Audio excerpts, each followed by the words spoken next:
जी तो अस्सलाम वालेकुम स्टूडेंट्स। आज हमारे पास नया सेक्शन जो है वो हम स्टार्ट करने लगे हैं, one of the major section.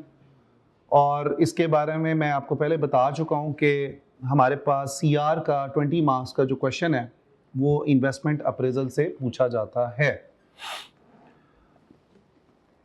Investment appraisal की थोड़ी सी बेस हमने जब इंट्रोडक्शन कंप्लीट किया है तो हमने बात की थी एक्विजिशन ऑफ रिसोर्सेज की और डिप्लॉयमेंट ऑफ रिसोर्सेज की। तो मैंने आपको बताया था कि जो हम फाइनेंस बिजनेस के लिए अरेंज करते हैं उसको हम डिफरेंट चीज़ों पे इन्वेस्ट कर रहे होते हैं। यहाँ पे वर्ड आ रहा है capital investment appraisal. Capital investment appraisal का मतलब क्या है कि वो जो कैपिटल है, वो जो सरमाया है, चाहे आपने डेट से उठाया है या इक्विटी से उठाया है, उसको आप इन्वेस्टमेंट के पॉइंट ऑफ व्यू से देखने लगे हैं कि इन्वेस्ट करें या ना करें। कैपिटल इन्वेस्टमेंट अप्रेजल को समझने के लिए स्टूडेंट सबसे पहली जो चीज है जो हमें समझना है वो है कैपिटल बजटिंग। कैपिटल बजटिंग क्या होती है? और by the way capital budgeting को समझने से पहले हमें दो खर्चों का पता होना चाहिए कि ऑर्गेनाइजेशन में दो खर्चे होते हैं, दो तरह के खर्चे होते हैं। एक को बोलते हैं जी आप कैपिटल एक्सपेंडिचर्स और दूसरे को आप क्या बोलते हैं? Revenue expenditures. बेस से हम इसको उठा के लेके चल रहे हैं।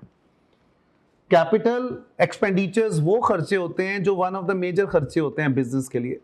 जैसे कि बिजनेस के अंदर कोई रेनोवेशन करनी है, कैपिटल एक्सपेंडिचर है। कोई एडिशन करना है, कैपिटल एक्सपेंडिचर है। कैपिटल एक्सपेंडिचर्स करने से आपको फायदे मिलते हैं, आपको कैश इनफ्लोज जनरेट होते हैं और आपको फायदा मिलेगा। अगर आप फॉर एग्जांपल बिल्डिंग बनाते हैं, आगे उसको रेंट आउट करेंगे तो उसका फायदा मिलेगा। तो रेवेन्यू बढ़ता है इससे।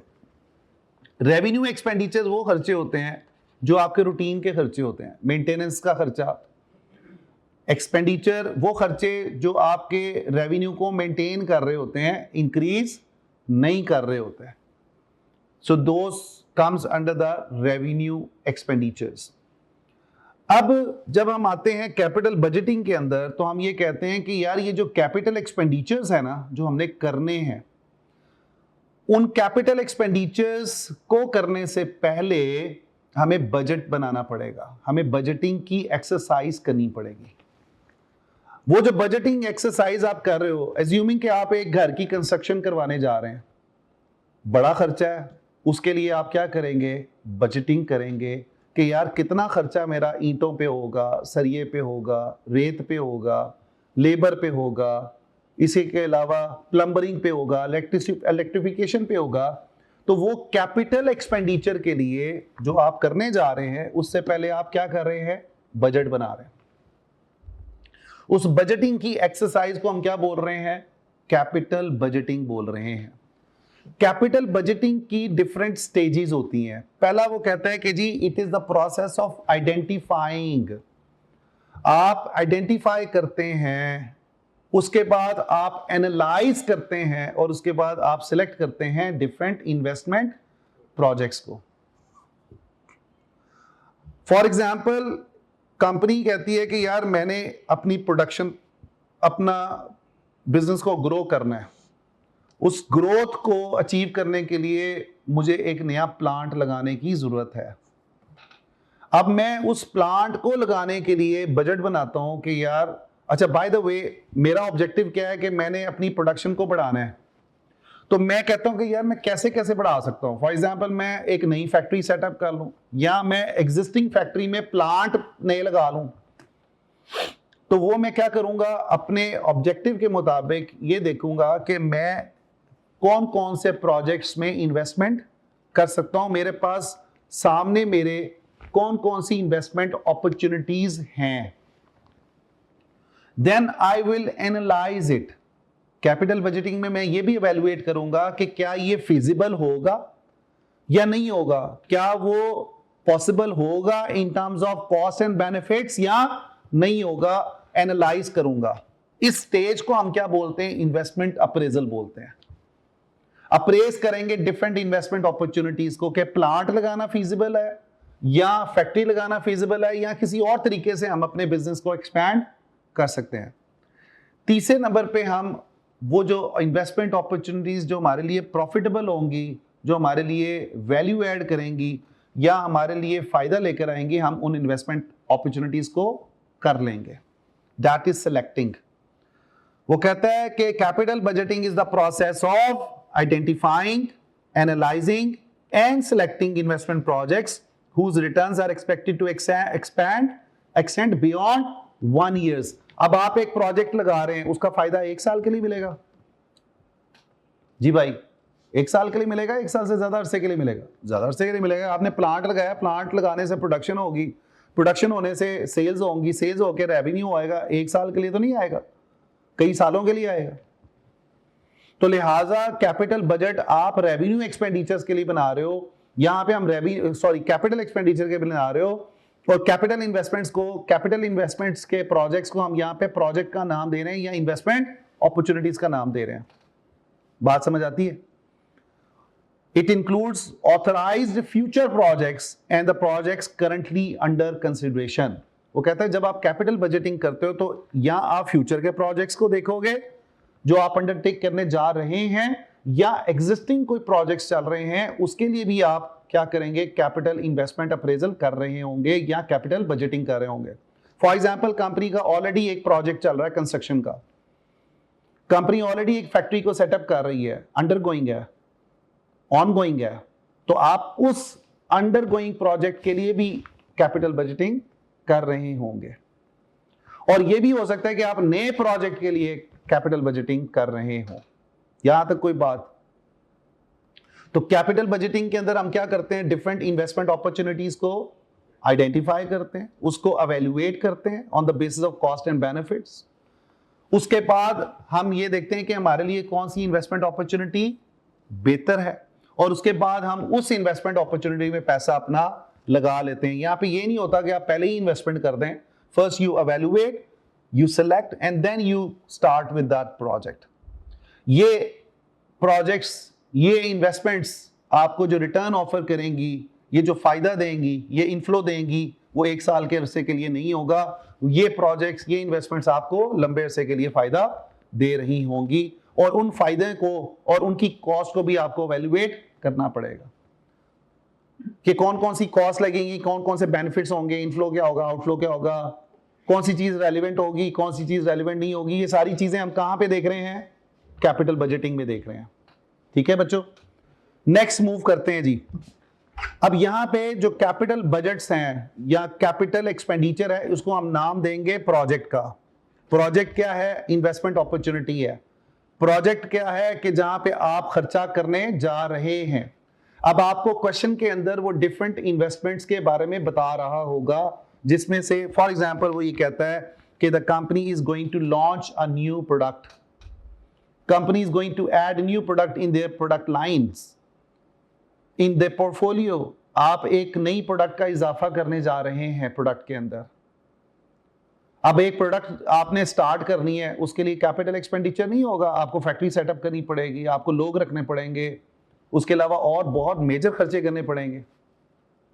तो ये कैपिटल इन्वेस्टमेंट प्रोजेक्ट होगा या इन्वेस्टमेंट प्रोजेक्ट कहलाएंगे। इन्वेस्टमेंट जरूरी नहीं है कि आप ये कहो कि यार मैंने शेयर्स में इन्वेस्ट कर लिया, मैंने गोल्ड में इन्वेस्ट, हम उसको इन्वेस्टमेंट कहते हैं, लेकिन यहां पे हम बात कर रहे हैं कि वो रिटर्न, वो इन्वेस्टमेंट जो आपको रिटर्न 1 साल से ज्यादा अरसे के लिए कर रही है, वो हमारे लिए इन्वेस्टमेंट प्रोजेक्ट्स है। दूसरी तरह का प्रोजेक्ट क्या हो सकता है, जैसे कि आप कोई प्लांट एंड मशीनरी एक्वायर कर रहे हो और आप एवेल्युएट कर रहे हो कि क्या ये प्लांट या मशीनरी मेरे लिए फायदेमंद होगा या नहीं होगा, ये भी इन्वेस्टमेंट है। एसेट में भी इन्वेस्टमेंट करते हो। आप गाड़ी नहीं खरीदते, गाड़ी खरीदने से पहले आप उसको एवेल्युएट नहीं करते कि यार गाड़ी मेरे लिए फायदेमंद रहेगी नहीं रहेगी। उसके बाद acquisition of shares of other companies, आप फॉर एग्जांपल किसी और कंपनी को टेकअप करने जा रहे हो, एक्वायर करने जा रहे हो, एक्विजिशन की तरफ जा रहे हो, ये भी इन्वेस्टमेंट अपॉर्चुनिटी है। आप इसको भी एवेल्युएट करते हो कि यार किस प्राइस पे मैं इसको खरीदूंगा, इस कंपनी को खरीदने से मुझे फायदा क्या होगा, मुझे इनफ्लोज क्या आएंगे, मेरे एग्जिस्टिंग रेवेन्यू में क्या फर्क पड़ेगा। That is also an investment. Another investment can be in the form of opening a new branch or opening the new investment, new outlets basically. Like कि मैं अपनी एक नई ब्रांच, नई आउटलेट, एप्पल स्टोर अपनी न्यू आउटलेट, अपना नया store Karachi में ओपन करने जा रहा है फॉर एग्जाम्पल. तो that is one of the major investment that you are going to undertake.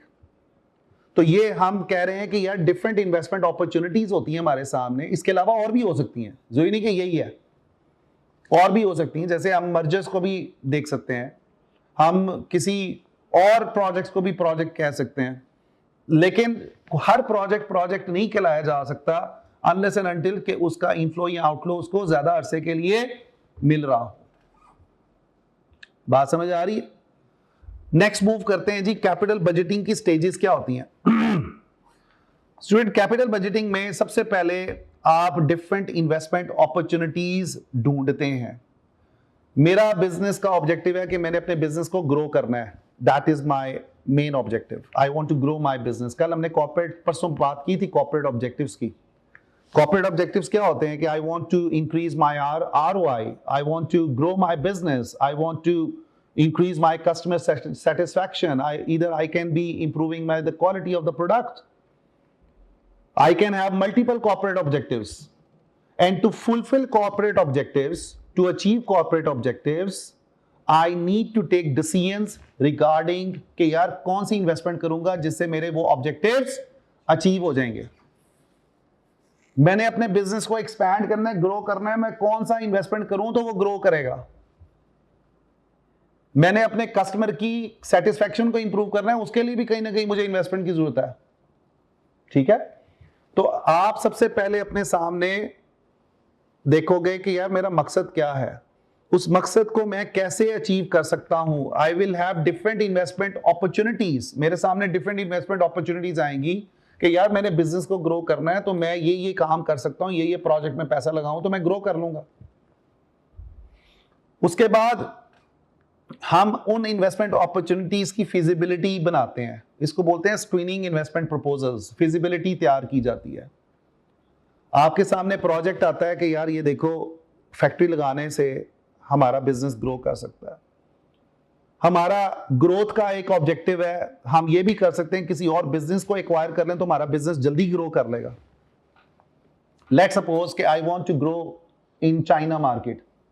मैं क्या करूंगा, पाकिस्तान से बैठ के रादर देन कि मैं चाइना में फैक्ट्री लगाऊं, मैं क्या करूंगा, मैं चाइना की एग्जिस्टिंग कंपनी जो मेरे सेम जिसके अंदर मैं जाना चाहता हूं, मैं उसी बिजनेस को क्या करूंगा, एक्वायर कर लूं. उससे जरा मेरी ग्रोथ, ऑलरेडी वो चाइना में अवेलेबल है, मैं चलती चलाती कारोबार को खरीद लूंगा, उससे भी मेरी ग्रोथ आ जाएगी. ये एक्सटर्नल ग्रोथ कहलाती है बाय द वे. तो लिहाजा अब मैं क्या करूंगा, फिजिबिलिटी बनाऊंगा. मेरे सामने डिफरेंट इन्वेस्टमेंट अपॉर्चुनिटीज हैं, उसको मैं स्क्रीन करूंगा, उसकी फिजिबिलिटी बनाऊंगा. फिजिबिलिटी बनाने के बाद मैं उसको क्या करूंगा, अगर मेरी फिजिबिलिटी अच्छी आती है, मुझे लगता है कि यार कामयाबी मिलेगी, तो मैं उसको फर्दर क्या करूंगा, एवेल्युएट करूंगा, एनालाइज करूंगा डिफरेंट इन्वेस्टमेंट प्रपोजल्स को. आपके सामने मैनेजर डिफरेंट प्रपोजल्स लेकर आते हैं. सर हम ये भी कर सकते हैं, ये भी कर सकते हैं, ऐसे भी हो सकता है, वैसे भी हो सकता है. हम कहते हैं यार फिजिबिलिटी बना के लाओ. फिजिबिलिटी बनाते हैं, फिजिबिलिटी बड़ी अच्छी लगती है कि यार हम बड़ी आराम से ग्रो कर लेंगे उस मार्केट में. फिजिबिलिटी के बाद हम कहते हैं अच्छा यार अब जरा एनालाइज तो करें कॉस्ट एंड बेनिफिट के पॉइंट ऑफ व्यू से कि कौन सी इन्वेस्टमेंट अपॉर्चुनिटी हमारे लिए फायदेमंद रहेगी या नहीं रहेगी. उसके बाद हम क्या करेंगे, अगर हमें हमारा एनालिसिस ये बताता है कि यार इन्वेस्टमेंट अपॉर्चुनिटी ये वाली फायदेमंद है, ये वाली इन्वेस्टमेंट को चूज कर लो, तो उसके बाद हम क्या करेंगे, खर्चा करेंगे, अपने पैसे को इन्वेस्टमेंट अपॉर्चुनिटी को अप्रूव करवाएंगे हायर मैनेजमेंट से, उस प्रोजेक्ट को अप्रूवल लेंगे, सीनियर मैनेजमेंट, डायरेक्टर्स, CEO उसके लिए फंड एलोकेट करेगा कि यार ये वाला प्रोजेक्ट हम कर सकते हैं, उस प्रोजेक्ट के ऊपर अब हम पैसा लगाएंगे और उसके बाद उसको इंप्लीमेंट करेंगे और उसके बाद हम उसको रिव्यू करते रहेंगे कि क्या वो प्रोजेक्ट वही ऑब्जेक्टिव अचीव कर रहा है जो हमने सोचे थे या पीछे रह रहे हैं. तो कितनी स्टेजेस हुई, 5 मेजर स्टेजेस हो गई, जिसमें से हमारे पास जो मेजर स्टेज है जिसके ऊपर हमने काम करना है वो है analysing and evaluating the investment proposals, जिसको हम बोलते हैं इन्वेस्टमेंट अप्रेजल. क्या बोलते हैं बच्चों, इन्वेस्टमेंट अप्रेजल. लेकिन आपको पता होना चाहिए कि ये investment appraisal it is one of the stage of capital budgeting. तो पहला काम क्या करना है माफिया, हमने डिफरेंट इन्वेस्टमेंट अपॉर्चुनिटीज को आइडेंटिफाई करना है। मेरे पास 2 अरब रुपया, मैं कहता हूँ यार इतनी इन्वेस्टमेंट अपॉर्चुनिटीज हैं कि मैं फैक्ट्री लगा लूँ, मैं गोल्ड में इन्वेस्ट कर लूँ, मैं म्यूचुअल फंड में कर लूँ, मैं हेज फंड में कर लूँ। डिफरेंट इन्वेस्टमेंट अपॉर्चुनिटीज मेरे सामने है। डिफरेंट इन्वेस्टमेंट अपॉर्चुनिटीज की मैं क्या करूंगा, फिजिबिलिटी बनाऊंगा।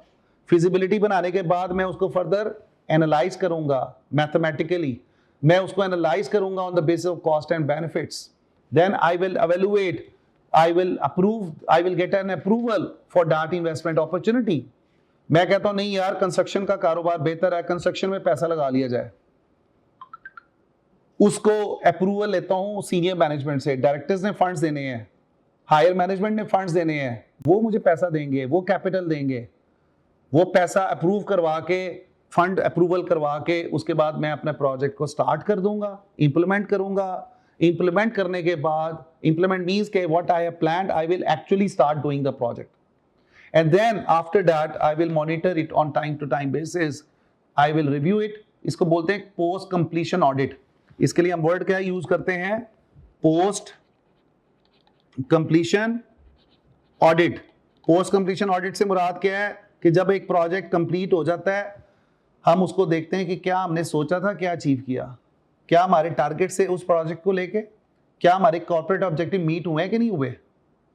अगर वो मीट नहीं होते तो हम क्या करेंगे, अमेंड करेंगे, चीजों को चेंज करेंगे।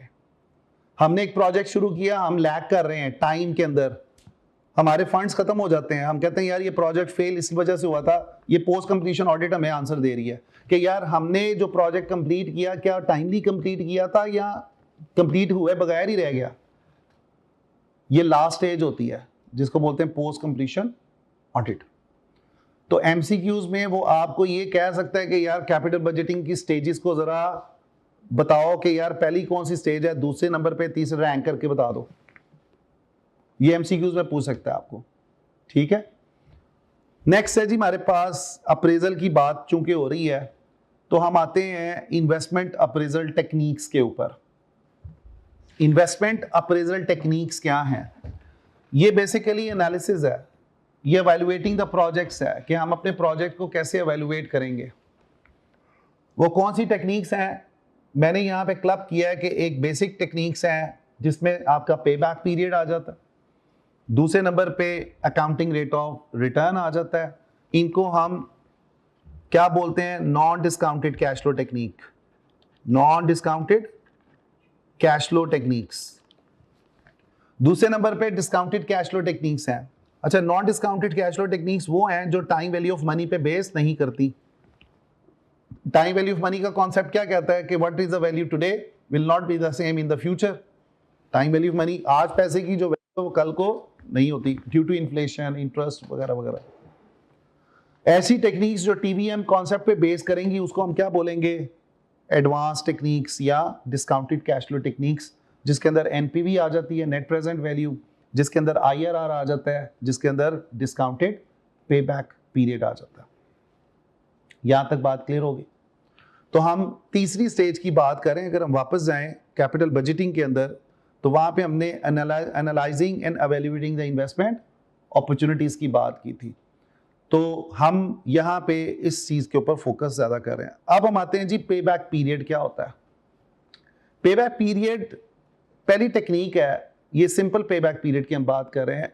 ये हमें बताता है कि यार कितना टाइम लगेगा, कितने अरसा लगेगा अपनी इन्वेस्टमेंट को रिकवर करने में। फॉर एग्जाम्पल, अगर मैं एक बिजनेस में 1 लाख रुपया, $1 लाख लगाता हूँ और उससे मुझे हर साल 20,000 का इनफ्लो आता है, तो मुझे कितना अरसा लगेगा 1 लाख को रिकवर करते हुए? मुझे 5 ईयर्स लगेंगे। ये मेरा पे बैक पीरियड है। ये क्या कहलाता है? Pay back. How long it will take to recover your investment in the business. और यूजुअली स्टूडेंट्स, जब भी हम कोई भी किसी भी प्रोजेक्ट को एवेल्युएट कर रहे होते हैं, तो the basic technique we start from is the pay back period. इसको फर्स्ट स्क्रीनिंग डिवाइस भी बोलते हैं या फर्स्ट स्क्रीनिंग मेथड भी बोलते हैं, जिसके अंदर हम ये कहते हैं कि यार कोई भी प्रोजेक्ट करना है, पहले पे बैक देखो यार इसका क्या है। अब पे बैक पीरियड कैलकुलेट 2 तरीकों से हो सकता है। वो ये कि हमारे जो कैश फ्लोज हैं, जो प्रोजेक्ट को कैश फ्लो जो आ रहा है, देखो मैंने आपको बताया था कि जब आप कैपिटल एक्सपेंडिचर करते हो तो आउटफ्लो होता है और उसके बाद आपको इनफ्लो भी होता है, इकोनॉमिक बेनिफिट फ्लो करते हैं ना। तो लिहाजा कई दफा आपको बिजनेस में इवन कैश फ्लोज आते हैं और कई दफा आपको अनइवन कैश फ्लोज आते हैं। तो अगर आपके पास कैश फ्लोज इवन है तो क्या फॉर्मूला लगेगा? Investment, initial investment divide by annual cash inflow, अगर ये कांस्टेंट है। जैसे इस सूरत में आपने पैसा कितना लगाया था माफिया? $1,00,000। हर साल कितना रिटर्न आ रहा है? 20,000 का। तो इसका मतलब है कि 5 सालों में आपको आपका पैसा वापस आ जाएगा, इन्वेस्टमेंट वापस आ जाएगी। ये हमने फॉर्मूला कैसे यूज किया था? 100,000 divided by 20,000, so it will take around 5 years। अगर आपके कैश फ्लोज, कुछ ऐसे प्रोजेक्ट्स भी होते हैं जो आपको कैश फ्लोज कांस्टेंट में नहीं दे रहे होते हैं।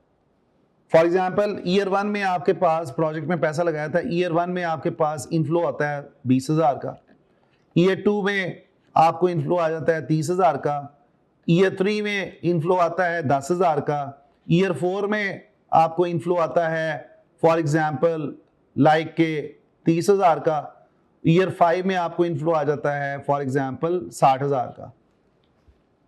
आपने लगाया कितना था? 1,00,000। 1,00,000 लगाने से ईयर 1 में 20, ईयर 2 में 30, ईयर 3 में 10। अब ये कैश फ्लो कांस्टेंट है या नॉन कांस्टेंट है? Non constant. अब इस सूरत में हम पे बैक पीरियड कैसे कैलकुलेट करते हैं, जरा ध्यान से समझिएगा। इसके लिए हमें एक क्यूमुलेटिव टेबल बनाना पड़ता है। क्या बनाना पड़ता है? Cumulative table. अब क्यूमुलेटिव टेबल कैसे बनेगा जी? आसान सा तरीका है, कोई इसमें रॉकेट साइंस नहीं है। तो पहले नंबर पे हमने क्या करना है, यहां पे लिखने हैं ईयर्स, यहां पे लिखने हैं कैश फ्लोज, और तीसरा कॉलम हम बना लेंगे cumulative cash flows in dollars. ये किसकी बात हो रही है? अनइवन कैश फ्लोज की बात हो रही है। ऐसा प्रोजेक्ट जो आपको नॉन कांस्टेंट इनफ्लो दे रहा हो। अभी मैं पढ़ाने लगा हूं। ईयर 0, ईयर 1, 2, 3, 4, 5, 5 सालों का डेटा दिया हुआ है। आप लगाते हो $1,00,000, आउटफ्लो है इनफ्लो है? जब भी प्रोजेक्ट में पैसा लगाया जाएगा तो आउटफ्लो होगा। अब यहां पे एक बड़ी इंपॉर्टेंट चीज है, ईयर 0 क्या होता है? ईयर 0 वो ईयर है जो आज का है, आज ईयर 0 कहलाता है। सो दिस इज ईयर 0 जिसमें आप इन्वेस्टमेंट करने का सोच रहे हैं। Today it is year 0। आज कितना पैसा लगाएंगे आप? भाई कितना पैसा लगाएंगे? आपका नाम भूल गया मैं। मजर भाई, $1,00,000 लगाने जा रहा हूं। इनफ्लो है आउटफ्लो है? आउटफ्लो है। चूंकि इन्वेस्टमेंट कर रहे हैं ना, आपकी जेब से पैसा जाएगा या आएगा? जाएगा। तो पहले आउटफ्लो हो रहा है, और यहां पे हम अज्यूम ये करते हैं कि the investment will be undertaken in year 0 in today basis. 1,00,000 लगाया, उसके बाद 1,00,000 लगाने से पहले साल में आपको 20,000 का इनफ्लो आ गया, दूसरे साल में आपको 30,000 का इनफ्लो आ गया, तीसरे साल में 10,000 का आ गया, चौथे साल में 50,000 का आ गया फॉर एग्जाम्पल, और पांचवें साल में 60,000 का इनफ्लो आ गया फॉर एग्जाम्पल। अब यहां पे क्यूमुलेटिव कैश फ्लोज निकालनी है पहले नंबर पे, उसके बाद हम इसका फॉर्मूला भी लगाएंगे। ईयर 0 क्यूमुलेटिव का मतलब क्या होता है? पिछला प्लस अगला। यहां पे तो क्यूमुलेटिव यही होगा, 1,00,000। 1,00,000 लगाया था ईयर 0 में, इन ईयर 1 आपको 20,000 का इनफ्लो आ गया, तो ये क्यूमुलेटिव आपको ये बता रहा है कि आउटस्टैंडिंग कितना रहा। कितना आउटस्टैंडिंग हो गया जी? 80,000। बैलेंस इतना बचता है। ईयर 2 में जाके 30,000 का क्या हुआ? इनफ्लो आ गया। ईयर 1 में आउटफ्लो था 80,000 खड़ा हुआ है, आपने जो रिकवर करना है, 30,000 और रिकवर हो जाता, बाकी कितने बचे? 50,000। उसके बाद 10,000 और रिकवर हो गया, बाकी कितना बचा? 40,000 रह गया। अब स्टूडेंट यहां पे आप ये जो 40,000 है ये ईयर 4 में से रिकवर कर रहे हैं। कहां से रिकवर कर रहे हैं? ईयर 4 से। अब जब आपके पास अनइवन कैश फ्लोज आते हैं और आप उसका पे बैक पीरियड कैलकुलेट करना चाहते हैं तो उसका फॉर्मूला हम क्या लगाते हैं? Pay back period is calculated as number of complete years plus amount to recover divided by next year cash inflows into 12. ठीक है, या 12 को भी छोड़ दें आप, अभी हम इसको सही कर लेंगे। मजर भाई, ये फॉर्मूला किसका है? पे बैक पीरियड का। अगर आपके कैश फ्लोज कांस्टेंट नहीं है, मैंने आपको बताया था कुछ प्रोजेक्ट्स आपको हर साल रिटर्न सेम नहीं देते। नंबर ऑफ कंप्लीट ईयर से मुराद क्या है कि हमें कितना अरसा कंप्लीटली लगता है। तो हम ये आराम से कह सकते हैं कि हमें 3 साल लगे कंप्लीट। जमा कितनी अमाउंट रिकवर करनी है? 40,000। कहाँ से रिकवर कर रहे हैं? ईयर 4 से। समझ आ रही बात? इसको आप ऐसे भी कर सकते हैं, 1 साल यहाँ पे लगा, 2 साल यहाँ पे लगे, 3 साल यहाँ पे लगे। जहाँ पे नेगेटिव आ गया ना, अब आपको पता है अगर यहाँ नेगेटिव है, अगला इनफ्लो आएगा तो ये पॉजिटिव में आ जाएगा कम्युलेटिव, तो आप वहां पे रुक जाएंगे। कंप्लीट ईयर्स कितने लगे? 3 साल। जमा कितनी अमाउंट रिकवर करनी है? 40,000। किस में से रिकवर करनी है? 50 में से। तो इसका मतलब हुआ कितना अरसा लगेगा आपको? 3 ईयर्स। 40/50 करें, क्या आता है आंसर? 4/5, 0.8।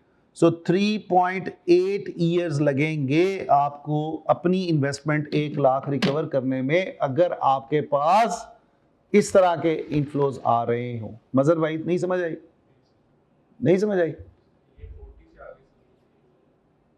ये वाली देखो, यहां तक अगर एक बात मुझे बताएं, आपने लाख रुपया लगाया था, लाख रुपया यहां तक आते हुए 40,000 रह गया, राइट?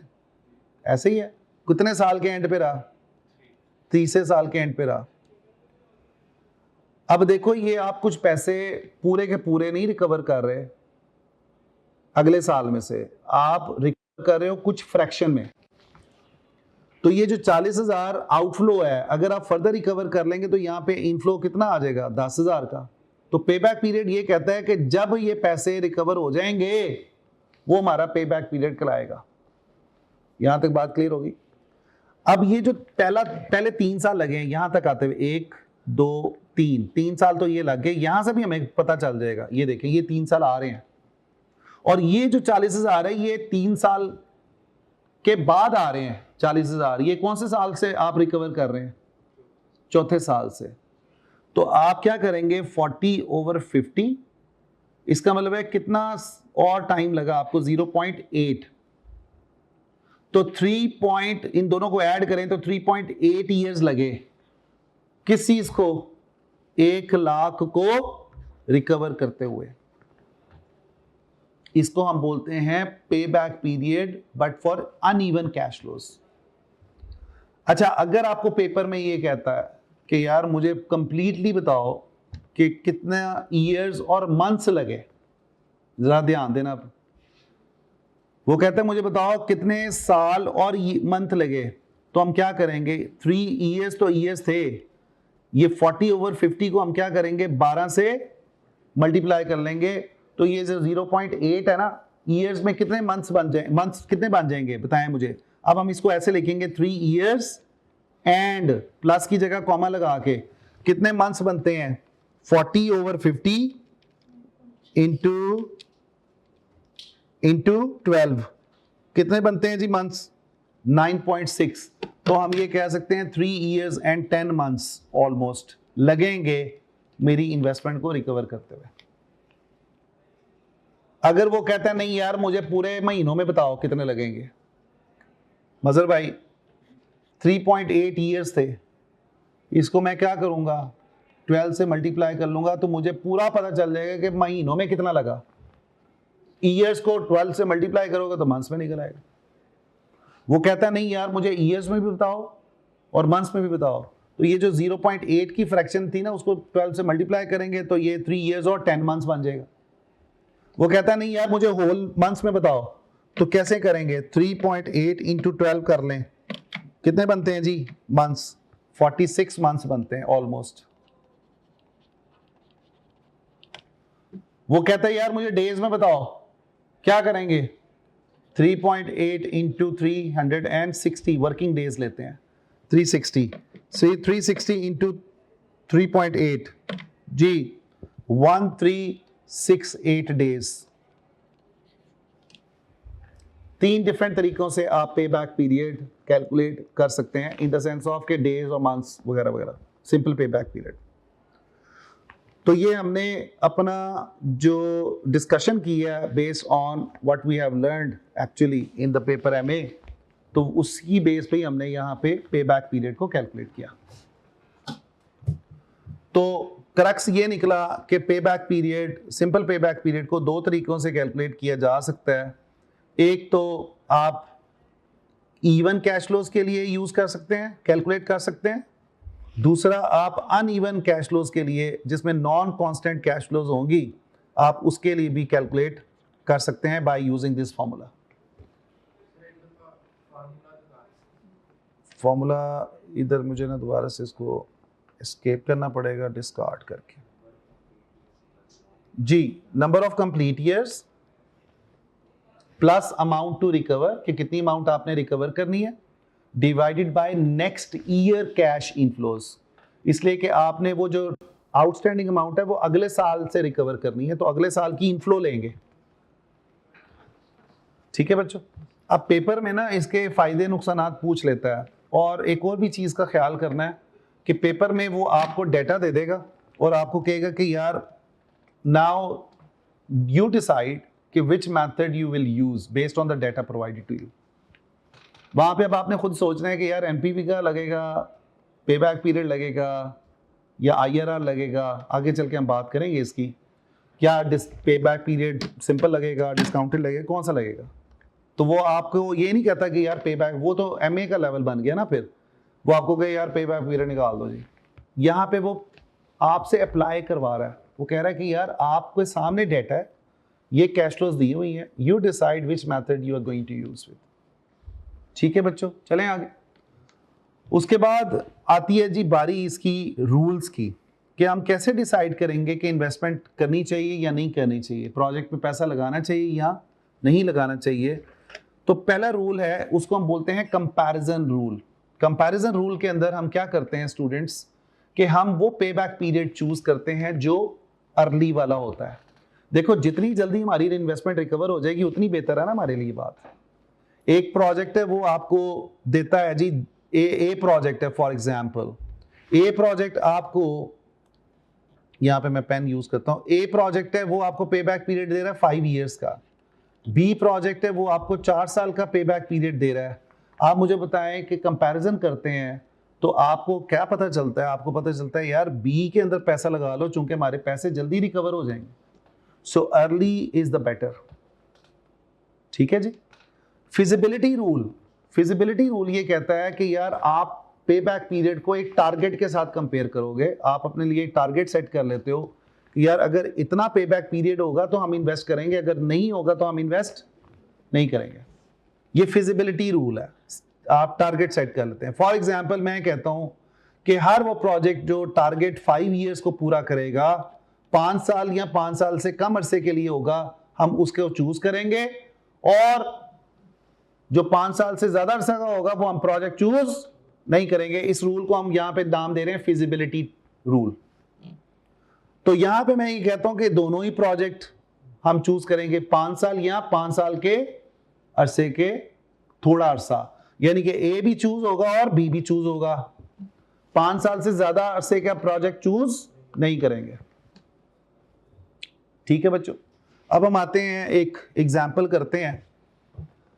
एग्जाम्पल में वो कह रहा है कि calculate the pay back period for all projects and state which one is better. कौन सा प्रोजेक्ट आपके लिए बेहतर है?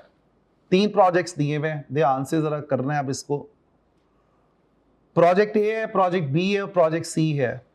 प्रोजेक्ट ए में आप 5 मिलियन लगाते हैं, इन्वेस्टमेंट करते हैं, और आपको कैश इनफ्लोज जो आ रहे हैं 1 मिलियन के हर साल आ रहे हैं। वैसे एसेट की या प्रोजेक्ट की जो लाइफ है वो 8 सालों की है। 8 साल लगेंगे उस प्रोजेक्ट को कंप्लीट करने में। अब हमने यहाँ पे पे बैक पीरियड ए के लिए कैलकुलेट करना है। कौन सा फॉर्मूला लगाएंगे? चूंकि आपको हर साल कांस्टेंट इनफ्लो आ रहा है 1 मिलियन का, कौन सा फॉर्मूला लगेगा बताइए जी? क्या करेंगे? क्या फॉर्मूला था? Investment divided by constant cash inflow, right? कितना पैसा लगा रहे हैं? 5 मिलियन का। हर साल कितना आपको मिल रहा है? 1 मिलियन का। ऐसे ही है, 5/1 कितना अर्सा लगा? 5 ईयर्स लग गए। इन्वेस्टमेंट 5 मिलियन की थी। 1000 मीन्स 1 मिलियन है। ये फिगर्स आर राउंडेड टू 1000 है भाई। 1 मिलियन, इसका मतलब है ये 5 मिलियन लगा के हर साल अगर आपको 1 मिलियन का रिटर्न आ रहा हो, मतलब भाई समझ आ रही है कि नहीं? ये इवन कैश फ्लोज का फॉर्मूला लगा रहा हूं, बताया नहीं उसने हुआ, आपको डेटा दिया है, अब आपने खुद डिसाइड करना है।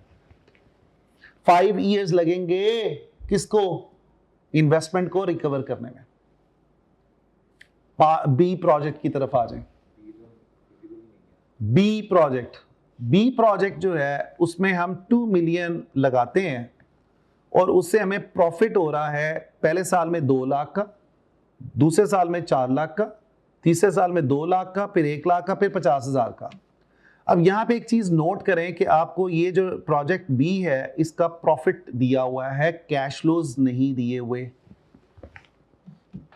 Now there is a difference of cash flows and the profits. ये जो पे बैक पीरियड है ना, ये टेक्निक बेस करती है कैश फ्लो के ऊपर, ये प्रॉफिट के ऊपर बेस नहीं करती। तो अब हम क्या करेंगे? सबसे पहले अपने प्रॉफिट्स को कैश फ्लोज में कन्वर्ट करेंगे। उसके लिए मैंने नीचे यहां पे फॉर्मूला लिखा है कि कैश फ्लोज में डेप्रिसिएशन को क्या करेंगे? माइनस करेंगे। आपको पता है कि जब आप प्रॉफिट कैलकुलेट करते हैं, मेरा बच्चा, तो क्या करते हैं? डेप्रिसिएशन को माइनस करते हैं। इसका मतलब है कि ये जो प्रॉफिट्स निकले हैं इनमें से डेप्रिसिएशन ऑलरेडी माइनस हुआ है, और डेप्रिसिएशन क्या है? नॉन कैश आइटम है। तो लिहाजा अगर आप प्रॉफिट्स में डेप्रिसिएशन को ऐड कर देंगे तो क्या बन जाएगा? कैश फ्लोज बन जाएंगे।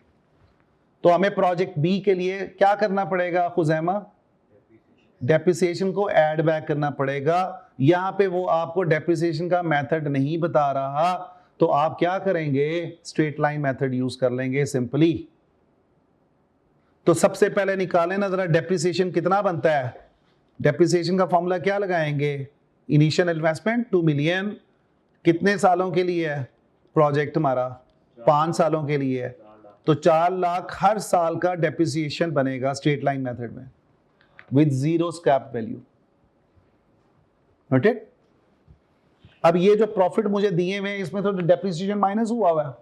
मैं क्या करूंगा? हर साल 40,000 का 4 लाख ऐड करूंगा, ईयर 1 में भी, ईयर 2 में भी, ईयर 3 में भी, ईयर 4 में भी और ईयर 5 में भी।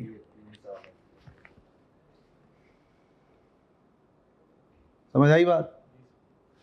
तो अब मेरे पास क्या बना? कैश फ्लोज बने। तो प्रॉफिट और कैश फ्लोज का फर्क आपको मालूम होना चाहिए। आप मुझे बताएं कि मेरे कैश फ्लोज पहले साल में क्या बने? 6 लाख, दूसरे में 8 लाख, तीसरे में 6 लाख, चौथे में 5 लाख, छठे में 4,50,000।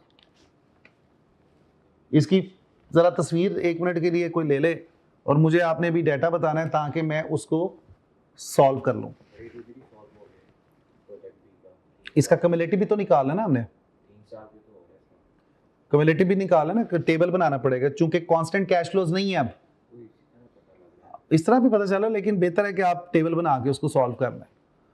टेबल बना लेते हैं जी इसका।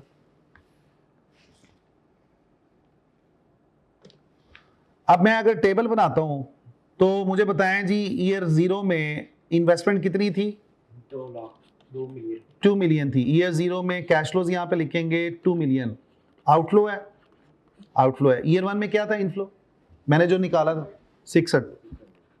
ईयर 2 में 800, ईयर 3 में 600, ईयर 4 में जी 500 और ईयर 5 में 450, यही है जी। अब मैं क्या निकालूंगा, क्युमुलेटिव कैश फ्लोज। ईयर 0 में तो यही होएगा, कितना रिकवर हो गया मजर बताएं जल्दी, 6 लाख। 2 मिलियन आउटस्टैंडिंग था, 600 हमारा इनफ्लो आ गया ईयर 1 में, कितना बचा 14 लाख। इसमें से 800 निकाल लिया, कितना बचा 600। 600 पूरे का पूरा रिकवर हो रहा है, यहां पे कुछ भी नहीं बच रहा। क्या पे बैक पीरियड होगा इसका, पे बैक पीरियड क्या फॉर्मूला होगा, नंबर ऑफ कंप्लीट ईयर्स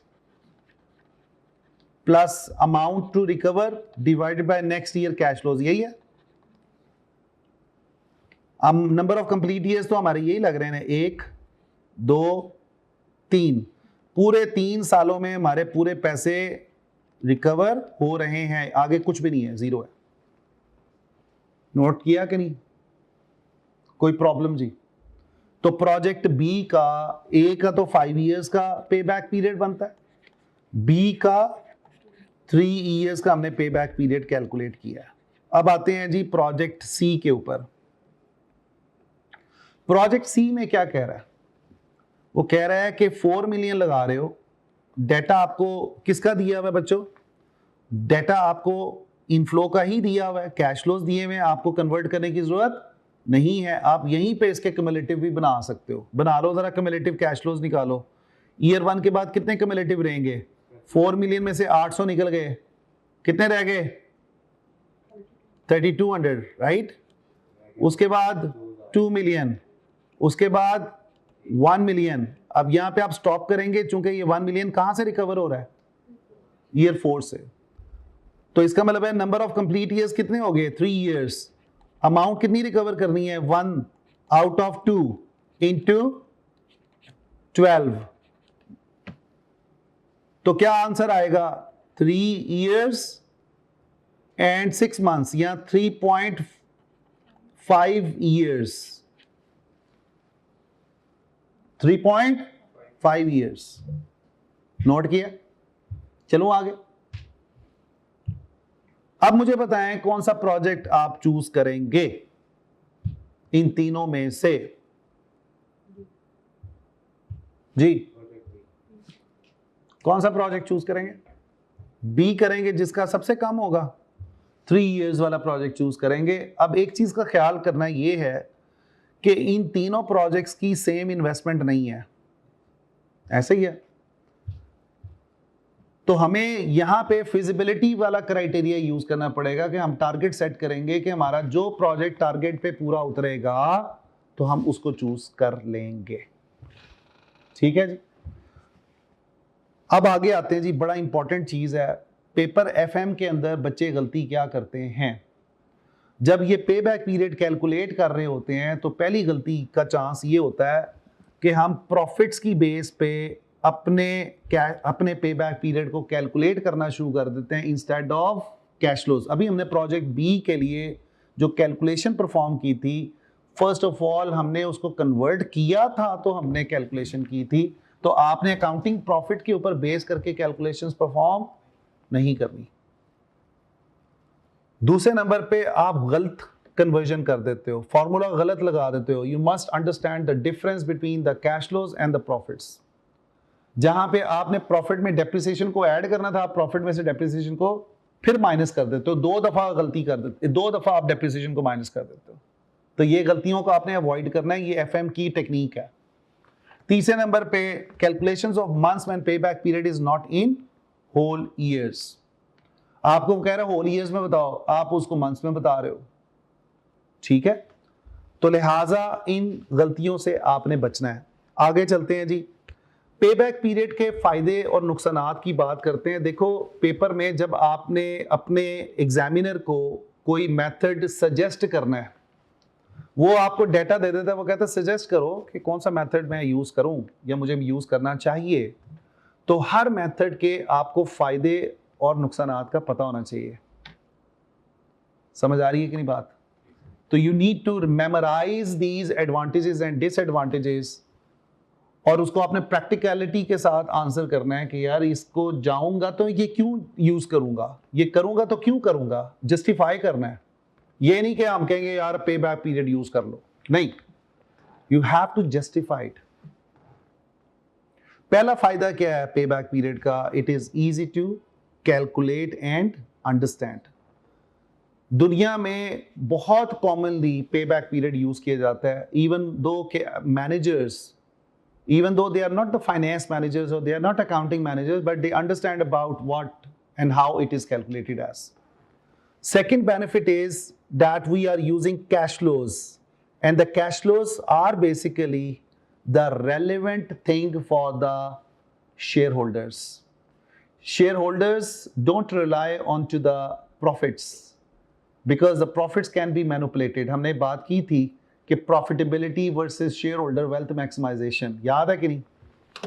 वो कहता है कि शेयर होल्डर कहता है भाई मुझे वो प्रोजेक्ट बताओ जो मुझे एक्चुअली रिटर्न कितना देगा कैश फॉर्म में, मुझे किताबों में ना बताओगे कितना रिटर्न आएगा, मुझे कैश फ्लोज में बताओ। तो कैश फ्लोज जो है उसको मैनिपुलेट नहीं किया जा सकता, प्रॉफिट्स को मैनिपुलेट किया जा सकता है, ये इसका फायदा है।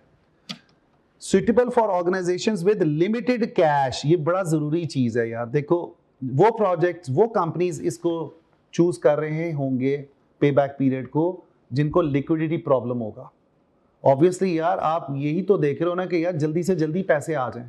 आप किसी को उधार पैसे देते हो अपने दोस्त को, क्या आपको ये कंसर्न नहीं होता कि जल्दी मेरा दोस्त मेरे पैसे वापस कर दे, क्योंकि आपके पास कैश की शॉर्टेज है। तो वो जो कंपनीज होती हैं ना जो लिक्विडिटी प्रॉब्लम्स में चल रही होती हैं, उनके लिए सुइटेबल मेथड कौन सा बनता है? पे बैक पीरियड का। ये हाई लेवल पॉइंट है, ठीक है। आपको याद होगा ऑपरेटिंग साइकिल हम पढ़ते हैं वर्किंग कैपिटल मैनेजमेंट के अंदर, ऑपरेटिंग साइकिल होता है, उसमें हम क्या कर रहे होते हैं? लिक्विडिटी इंप्रूव करने की बात कर रहे होते हैं कि जल्दी से जल्दी पैसे आ जाएं, रिसीवेबल हमें जल्दी पे कर दें, ठीक है। चौथे नंबर पे बेसिक स्क्रीनिंग डिवाइस है। मैंने आपको बताया था कि यूनिवर्सली पहला मेथड जो हम यूज करते हैं किसी भी प्रोजेक्ट को एवेलुएट करने के लिए, वो कहां से स्टार्ट करते हैं? हम पे बैक पीरियड से। नेक्स्ट है जी रिलेटिव मैयर, बड़ी इंपॉर्टेंट चीज है। रिलेटिव मैयर वो होती है जिसको आप इजीली कंपेयर कर सकते हैं। जैसे यहाँ पे हम कैसे कंपेयर करें? मंथ्स में, ईयर्स में कन्वर्ट करके हम उसको इजीली कंपैरिजन में डाल सकते हैं, ये रिलेटिव मैयर कहलाती है। रिलेटिव मैयर्स को हम परसेंटेजेस में भी एक्सप्रेस कर रहे होते हैं, उसको हम ईयर्स में भी एक्सप्रेस कर रहे होते हैं, तो ये रिलेटिव मैयर है। प्रॉब्लम्स क्या हैं जी? पहले नंबर पे टाइमिंग ऑफ कैश फ्लोस, ये बड़ी जरूरी है। देखो कुछ ऐसे प्रोजेक्ट्स होते हैं जो आपको फॉरेन कैश फ्लो नहीं देंगे, इनफ्लो नहीं देंगे, और जितना लेट, फॉर एग्जांपल ईयर 1 में कोई इनफ्लो नहीं आता, ईयर 2 में कोई इनफ्लो नहीं आता, ईयर 3 से आना शुरू हो जाएगा, फिर आपका पे बैक पीरियड लेट हो जाएगा। तो timing of cash flow matter करती है। दूसरा problem, life of project, size of project is ignored. अब देखो हमारा जब हम पे बैक पीरियड कैलकुलेट करते हैं, हमारा कंसर्न ये होता है कि हमारे इन्वेस्टमेंट रिकवर हो जाए, हमें बाद वाली कैश फ्लो से कोई सरोकार नहीं होता। हम कहते हैं यार हमारे पैसे मिलने चाहिए, और भाई वो जो बाद में कैश फ्लो रह गई हैं वो भी तो फायदेमंद होगी कि नहीं होगी बिजनेस के लिए, आप उसको इग्नोर कर रहे हैं। That is a problem. Difficult to decide the projects with the same pay back period. अगर सारे प्रोजेक्ट्स का तीन पे बैक पीरियड आ जाता तो फिर आप कैसे डिसाइड करते हैं? चौथा प्रॉब्लम, सिलेक्शन ऑफ स्टैंडर्ड पे back period is subjective. Target, क्या टारगेट पे बैक पीरियड होगा? क्या आप इंडस्ट्री को लेके पे बैक पीरियड कैलकुलेट करेंगे? क्या आप with in the previous years देखेंगे कि यार प्रीवियस ईयर सिमिलर प्रोजेक्ट लिया था तो क्या पे बैक पीरियड होगा? फिर एक प्रॉब्लम ये भी आता है कि कई दफा हम एक प्रोजेक्ट ऐसा कर रहे होते हैं जो कभी जिंदगी में ना किसी और ने किया ना आपने किया।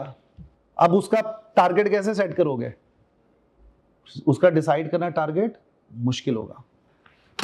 ये बहुत इंपॉर्टेंट इसके डिसएडवांटेजेस थे जो हमने सीखे और जिसको अंडरस्टैंड करना है। कुछ प्रैक्टिकल प्रॉब्लम्स हैं, वो ये वाले हैं सारे, और आपने जब सजेस्ट करना है तो आपने इन प्रॉब्लम्स को सामने रखते हुए कोई नए मेथड को, आप कहोगे नहीं यार पे बैक, वो कह रहा है नहीं यार पे बैक पीरियड, एक डायरेक्टर कह रहा है pay back period is most suitable, दूसरा डायरेक्टर कह रहा है नहीं भाई मैं नहीं पे बैक पीरियड पे रिलाय करता, मैंने नहीं रिलाय करना, मैं तो एनपीवी को सजेस्ट करूंगा। फिर आप क्या करोगे? अब आपको आर्गू करना है कि ये वाला सही कह रहा है या ये वाला गलत कह रहा है, बताएं किन ग्राउंड्स पे आप आर्गू करेंगे। एग्जामिनर आपके आर्गुमेंट्स पढ़ रहा होता है। I getting my point, how it is tested in the paper. आपको थोड़ा सा मैं हायर लेवल साथ साथ बातें एग्जामिनेशन के पॉइंट ऑफ व्यू से बता रहा हूं कि यार वो आपको टेस्टिंग किस तरीके से करता है। आपसे वो छोटी बातें नहीं पूछ रहा है, पे बैक पीरियड ऐसे है यार, ये वो आपको कई दफा कैलकुलेट करके बता रहा होता है कि यार ये पे बैक पीरियड इस प्रोजेक्ट का था, ये प्रोजेक्ट बी का था, पे back period already calculate correctly calculate हुआ हुआ है, सारा कुछ ठीक है, लेकिन डायरेक्टर आपस में नहीं मान रहे। वो किन ग्राउंड्स पे नहीं मान रहे, वो उनको कैसे आप एड्रेस करेंगे, वो आपने जस्टिफाई करना। ठीक, आपकी जिंदगी आसान करके दे रहा होता है कई दफा। चलो आगे जी। नेक्स्ट मेथड है हमारे पास बेस्ड ऑन द प्रॉफिटेबिलिटी और accrual concept which is called as ARR, जिसको हम ROC से भी जानते हैं और ROI से भी जानते हैं। ARR का जो कॉन्सेप्ट है, अकाउंटिंग रेट ऑफ रिटर्न, ये बताता है कि यार आप अगर एक प्रोजेक्ट में पैसा लगाते हैं तो उससे आपको प्रॉफिट इन परसेंटेज कितना मिलेगा, रिटर्न कितना मिलेगा, इसलिए हम इसको क्या बोलते हैं, ROI, रिटर्न ऑन इन्वेस्टमेंट। इसका फॉर्मूला क्या होता है, estimated annual profits divided by initial investment और एवरेज इन्वेस्टमेंट मल्टीप्लाई बाय 100। और हमें पता है कि यार ARR जितना ज्यादा होगा, ROI जितना ज्यादा होगा, हम उस प्रोजेक्ट में पैसा लगा लेंगे। Accounting profit over initial investment. For example यहां पे हमारे पास एक प्रोजेक्ट है जो हमें एवरेज प्रॉफिट देता है 100 का, इन्वेस्टमेंट है हमारे पास 500 की, 100 ओवर 500 करें कितना आता है जी, हमारे पास 20% का ROI आता है, रिटर्न आता है। तो ये जो टेक्निक है ये प्रॉफिट पे बेस करती है। यहाँ पे एक और भी बड़ी इंपॉर्टेंट चीज है, वो ये एवरेज इन्वेस्टमेंट कैसे कैलकुलेट होती है। एवरेज इन्वेस्टमेंट कैलकुलेट करने के लिए हम क्या लेंगे, initial investment plus residual value divide by 2। ये हमारे पास आंसर निकलेगा एवरेज इन्वेस्टमेंट का। इसको 100 से मल्टीप्लाई नहीं करते, यहाँ पे गलती से लिखा हुआ है 100 मल्टीप्लाई बाय 100। ARR का क्या क्राइटेरिया होता है ये भी समझ लेते हैं। डिसीजन रूल क्या है, इन्वेस्टमेंट प्लस रेजिडुअल वैल्यू या स्क्रैप वैल्यू भी बोलते हैं, डिवाइड बाय 2। इसके बारे में परेशान नहीं होना, आगे हमारे पास कैलकुलेशन आ रही है कैसे कैलकुलेट होता है, अभी मैं फार्मूले बता रहा हूं आपको। चलें जी, ऊपर वाला ARR का ही है ना, तो इसकी ये जो एवरेज इन्वेस्टमेंट है ना, या ये दो तरीकों से निकल सकता है ARR, या इनिशियल इन्वेस्टमेंट से या एवरेज से। अगर आपको रेजिडुअल वैल्यू दी हुई तो आप एवरेज वाला फॉर्मूला यूज कर लोगे। इसका एक और भी फॉर्मूला है एवरेज, ये ऊपर लिखा हुआ ना एस्टिमेटेड एनुअल प्रॉफिट, यहाँ पे हम इसकी जगह पे average profit over average investment कर रहे होते हैं, ये भी फॉर्मूला यूज होता है, इनटू 100, या इन्वेस्टमेंट प्रॉफिट ओवर इन्वेस्टमेंट कर रहे होते हैं। हाँ जी, नोट कर लिया। चलो आगे, नेक्स्ट ही डिसीजन रूल क्या कहता है, वो कहता है कंपैरिजन कर रहे हो। अगर आप एक प्रोजेक्ट को दूसरे से कंपेयर करके डिसाइड करना चाह रहे हो तो आप वो ARR का प्रोजेक्ट चूज करोगे जो हायर वाला होगा। The project which is higher ARR, जिसका परसेंटेज में प्रॉफिट ज्यादा नजर आएगा, so that project will be chosen. Feasibility के लिए हम क्या करते हैं, टारगेट बना लेते हैं। हम कहते हैं यार हर वो प्रोजेक्ट, फॉर एग्जाम्पल जो 20% हमें देगा रिटर्न, हम उस प्रोजेक्ट में इन्वेस्ट करेंगे, अदरवाइज हम इन्वेस्टमेंट में इन्वेस्टमेंट नहीं करेंगे। इसके प्रॉब्लम्स क्या हैं, कॉमन मिस्टेक्स स्टूडेंट्स क्या करते हैं, यहाँ पे गलती क्या करते हैं। जब ARR कैलकुलेट करते हैं तो कैश फ्लोज यूज करना शुरू कर देते हैं रादर देन अकाउंटिंग प्रॉफिट। ये टेक्निक प्रॉफिट्स पे बेस करती है। फिर calculation of cumulative accounting depreciation, आप ये इकट्ठा डेप्रिसिएशन, एक्यूमुलेटेड डेप्रिसिएशन निकालना शुरू कर देते हैं। फिर एवरेज इन्वेस्टमेंट कैलकुलेट करने में गलती कर देते हैं, जो कि आपने बचना है जिनसे। इसके फायदे, इसके नुकसानात क्या हैं। ARR कैलकुलेट करने का सबसे बड़ा फायदा ये है कि आप इजी टू कैलकुलेट है, इजी टू अंडरस्टैंड है। सिंपल परसेंटेज में आप इसको कैलकुलेट करते हैं, आराम से आप एक्सप्रेस कर सकते हैं कि यार फिजिबल है नहीं है। Consider whole life of the project, जितने भी प्रॉफिट्स आए होंगे over the life of the project, सारों को। अब देखो पे बैक पीरियड में जहां पे हमारे पैसे पूरे हो गए वहीं पे हम स्टॉप कर जाते हैं, यहां पे ऐसा नहीं है। Use accounting profit which is readily available. कहाँ से आपको अवेलेबल हो जाता है? फाइनेंशियल स्टेटमेंट से।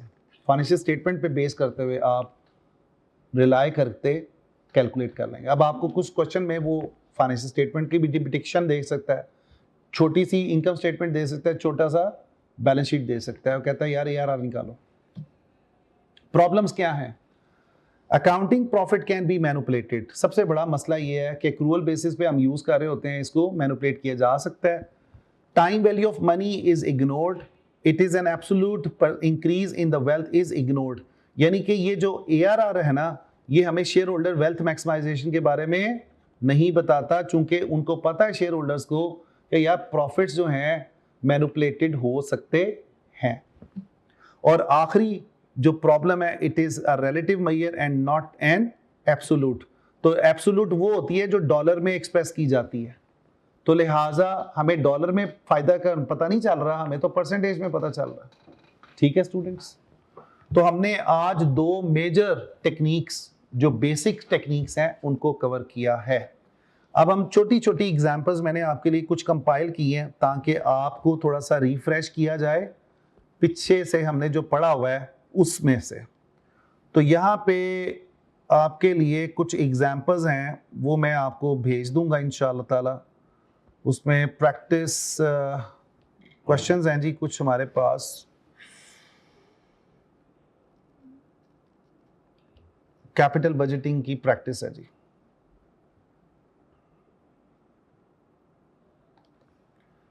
स्टूडेंट्स, मैंने आपके लिए तकरीबन कोई छोटी छोटी 25 के करीब, कितनी है जी, 26 एग्जांपल्स हैं जो डिफरेंट टॉपिक्स, आने वाले टॉपिक्स है ना, उससे रिलेटेड भी हैं। तो हमारे पास एक एग्जांपल है, पहले नंबर पे हम जो एग्जांपल देखते हैं वो ये वाली एग्जांपल आपको नजर आ रही होगी। पहली को भी आप छोड़ दें, अभी आप दूसरी को देखें। टाइमलाइन को तो हमने अभी आगे डिस्कस करना है। ये देखिएगा, ये ARR का एग्जांपल दी हुई है आपको। एग्जांपल नंबर 2 नजर आ रही है जी सारों को? नजर आ रही है ना? इनिशियल इन्वेस्टमेंट है जी 200 मिलियन की। Scrap value 20 million. Operating cash flows दिए हुए ईयर 1 में 100 million, 50 million, 50 million and 50 million. Calculate ROCE on initial investment and average investment. अब स्टूडेंट्स, एक चीज बड़ी इंपॉर्टेंट है, आपको जो डेटा दे रहा है वो किसका है? कैश फ्लोज का है। आपसे कह रहा है ROC या ARR कैलकुलेट करो, तो क्या करेंगे? सबसे पहले डेप्रिसिएशन कैलकुलेट करेंगे। डेप्रिसिएशन का फॉर्मूला क्या होता है? Cost minus residual value divided by useful life. कितने साल हैं जी? 4 साल है। बताएं मुझे क्या डेप्रिसिएशन आता है जी? 45 मिलियन का डेप्रिसिएशन आ रहा है। ठीक है, अब मैंने ये कैश फ्लोज दिए हुए, मैंने इसको कन्वर्ट करना है प्रॉफिट में। क्या करूंगा? ऐड करूंगा, माइनस करूंगा? माइनस करूंगा। हर साल 45 को माइनस करूंगा, ये 55 बनता है। ये कितना बनता है? 5। ये कितना बनता है? ये कितना बनता है? 5। और ये कितना बनता है? 5। ऐसे ही है, ये प्रॉफिट्स हैं। 100 में से 45 माइनस हुआ तो 55। अब मुझे बताएं एवरेज प्रॉफिट कितना बनता है? सारों का एवरेज कर लें। 55 प्लस 5 प्लस 5 प्लस 5, 4 सालों का डेटा है। कितना एवरेज प्रॉफिट बनता है जी? बताएं। 15 जमा 55 70, 70 डिवाइड बाय 4 17.5 मिलियन डॉलर का मेरा क्या निकला?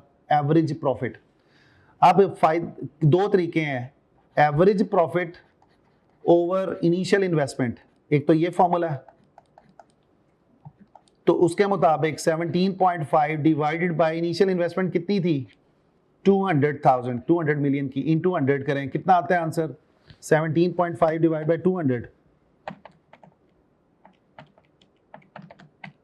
इंटू 100, परसेंटेज में कितना आ गया बच्चों? 8.75%। ऐसा ही है, 8.75%। समझ आ रही है कि नहीं? 8.75% बनता है, राइट? अब मुझे बात बताएं कि अगर हमने दूसरा फॉर्मूला लगाना हो एवरेज इन्वेस्टमेंट का, तो एवरेज इन्वेस्टमेंट का फॉर्मूला क्या होता है? Initial investment plus scrap value divide by 2। So 220 divide by 2 110 आ जाएगा। अब मुझे बताएं 17.5 डिवाइड बाय 110 इंटू 100 करें, क्या आता है आंसर? ये ज्यादा ही आएगा। 17.5 डिवाइड बाय 110 खुजामा इंटू 100 कितना आता है? 15.9%। हमने दोनों तरीकों से आर निकाला, ठीक है? तो ये छोटी सी एग्जांपल से हमने रिवीजन की है अपनी किस कॉन्सेप्ट की? आरओसी को कैलकुलेट करना। क्वेश्चन नंबर एग्जांपल नंबर 3 देखिएगा। रिक्वायर्ड कह रहा है कि जी आपने 3, अब वो जो क्युमुलेटिव एग्जांपल है ये, बल्कि इसकी आप तस्वीर ले लें और आप लोगों ने इसको घर से ट्राई करके आना। ये आपको वैसे मिल भी जाएंगे, लेकिन अभी आप फिलहाल तस्वीर इसकी ले लें। इसमें तीनों चीजें आपने निकालनी है, ROC with initial investment, ROC without with average investment, and the last one is पे बैक पीरियड।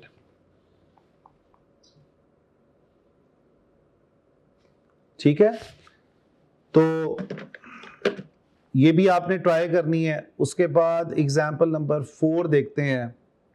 एग्जाम्पल नंबर 4 जो है वो बेसिक कैलकुलेशंस हैं for the interest calculations and all that. ठीक है, कल हमने इसके बारे में बात करनी है, टीवीएम के बारे में, टाइम वैल्यू ऑफ मनी क्या होता है। तो मैंने आपको बेसिक रिवीजन के लिए ना लेक्चर्स रखे हुए हैं। 2 मेजर टेक्निक जो बेसिक टेक्निक्स है वो हमने कर ली हैं, बाकी अब हमारी कल से डिस्कशन शुरू होगी एनओटी, परपेचुटी और ये एनपीवी, आईआरआर वगैरह वगैरह वगैरह। ठीक है, इंशाल्लाह हमारा टाइमली सिलेबस खत्म हो जाएगा। जोन सी डिस्कशन चलती रहेगी, साथ साथ एग्जांपल्स करते रहेंगे। शुरू में आपको काम इतना ज़्यादा मैं नहीं दूंगा, लेकिन ग्रेजुअली ये बढ़ता जाएगा इंशाल्लाह ताला। तो कोई क्वेश्चन आप लोगों का है, यहाँ तक कोई चीज़ समझ ना आई हो, आप मेरे से पूछ सकते हैं। और मैंने आपके साथ आसिम को मैंने कहा था कि आपके साथ लेक्चर प्लान शेयर कर लें, कर लिया हुआ है। तो आप लोग ने स्टडी आपको साथ साथ देखते रहना है। मैंने साथ बताया हुआ है कि यार ये जो बेसिक है ना, इसके लिए कौन कौन से चैप्टर्स आप उनमें से ढूंढ सकते हैं। मैंने आपको एग्जैक्टली उसकी लोकेशन नहीं बताई हुई, लेकिन इतना बता दिया हुआ है कि यार कौन सी चीज़ किस एरिया से रिलेट करती है। तो अभी अगर आपके पास किताब नहीं भी है तो आप स्टडी अब से चीज़ों को पढ़ भी सकते हैं, सीख भी सकते हैं। सही है, तो इंशाअल्लाह ताला कल होती है मुलाकात। कल हमारा जो क्लास की टाइम है वो यही रही, जुमे का तो इफेक्ट नहीं पड़ेगा हमें, तो इसी टाइम पे इंशाल्लाह मिलेंगे। Thank you.